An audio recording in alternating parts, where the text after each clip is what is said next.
نحمدہ و نصلی علی رسولہ الکریم بسم اللہ الرحمن الرحیم۔ میں ہمیشہ یہ بڑے ایک بات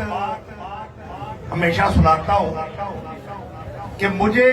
ایک ایسے مذاکرے کے اندر جانے کا اتفاق ہوا کہ جہاں پر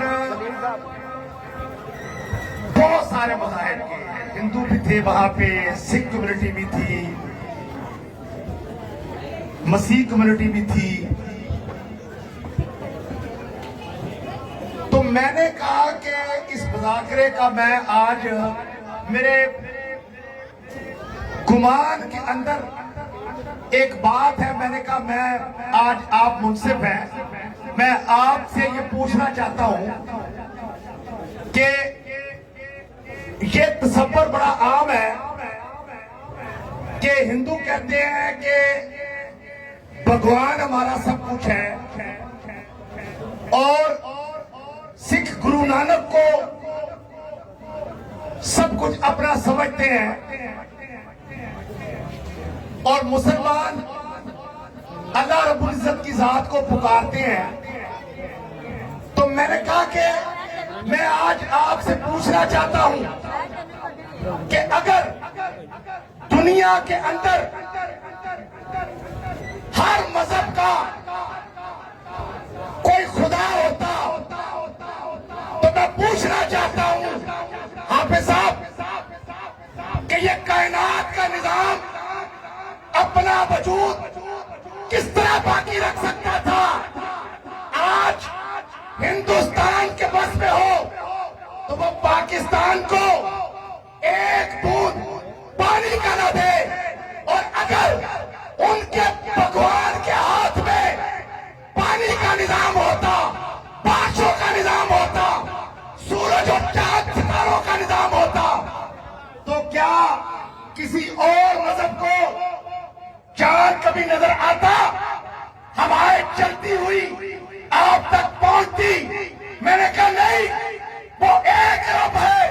وہ ایک خدا ہے، وہ سب کا رب العالمین ہے، وہ رب المسلمین نہیں ہے، وہ سب کو پالتا ہے، جو مانتا ہے وہ اس کو بھی دیتا ہے، جو نہیں مانتا وہ اس کو بھی عطا کرتا ہے۔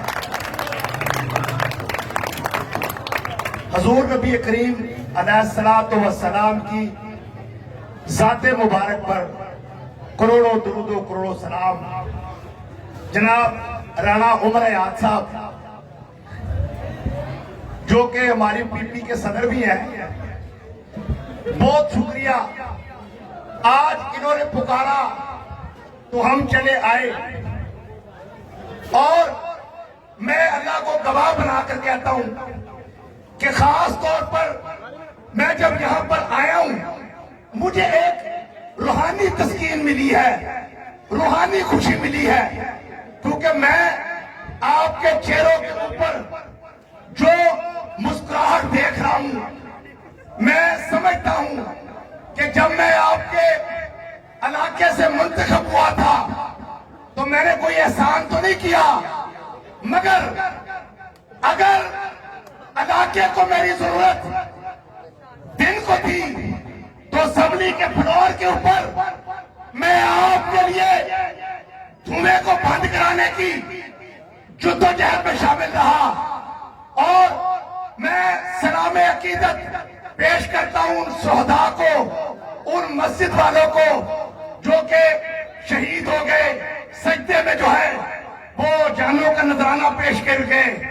اور جب میرے قائد شہباز شریف صاحب کو پتا چلا تو وہ یہاں پر پہنچے، اور پھر انہوں نے میرے ہاتھ پہ پشت کے اوپر ہاتھ دیا، اور انہوں نے کہا وحید گل آپ اس علاقے کے نمائندے ہیں،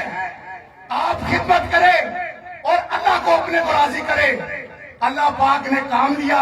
اور میں مسجد کمیٹی والوں کا بھی احسان مند ہوں کہ انہوں نے قدم قدم کے اوپر جو ہے وہ ہماری رہنمائی جو ہے وہ کی۔ تو میں کہنا یہ چاہتا ہوں کہ میں نے اللہ کو گواہ بنا کر کہتا ہوں کہ میں ایم پی اے ضرور تھا، میں ٹھیکیدار نہیں تھا، کیونکہ یہاں مسئلہ ہے نا بہت بڑا. مسئلہ یہ ہے کہ آپ تو ہمارے گلوں میں پہلے ہمیں منتخب کرتے ہیں اور پھر اس کے بعد جب آپ کی گلی کا پھیتا کاٹا جاتا ہے تو آپ ہمارے گلوں میں ہاتھ ڈالتے ہیں کہ جناب آپ کا بہت شکریہ کہ آپ نے ہمارے ترقیاتی کام کروا رہے ہیں. لیکن بدقسمتی سے کہنا چاہتا ہوں کہ آپ تو ہاتھ بنا رہے ہوتے ہیں اور جیب میں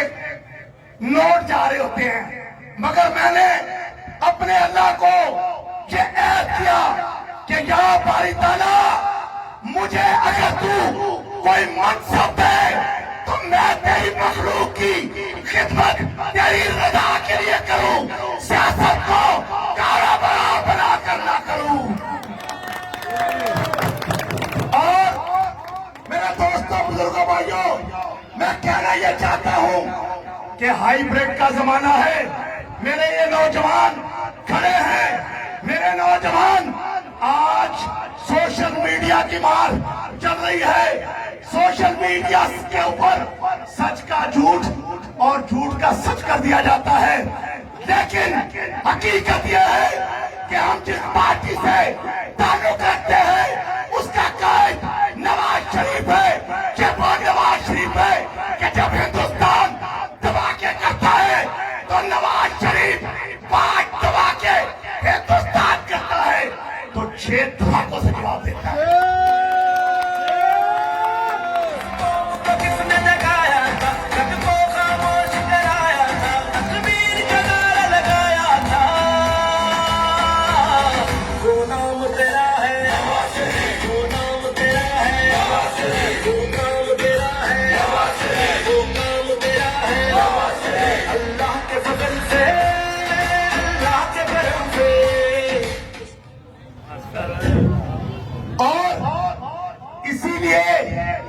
تو ہماری اس جماعت سے کمٹمنٹ ہے,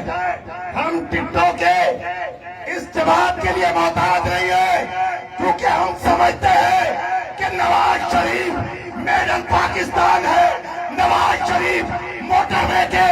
جال بچھا کر جو ہے بجلی کے اندھیروں کو اجالوں میں لا کر اس پاکستان کی تقدیر کو بدلنا چاہتا ہے. شہباز شریف آپ کا وزیر اعظم ہے, اس کو ہلکا نہ لینا. انشاءاللہ آپ دیکھیں گے کہ ان کی منزل ایک ہی ہے کہ پاکستان سے غربت مٹانا ہے, روزگار دلانا ہے. اسی لیے تو علی پرویز کو ایم این اے بنانا ہے اور شہباز شریف کی زبان کے اندر کہتا چلوں کہ جب اپنا کافرہ اس عزم و یقین سے نکلے گا رستہ جنت سے جائیں گے وہیں سے نکلے گا. اے وطن کی مٹی مجھے ایریا رگڑنے دے, مجھے یقین کے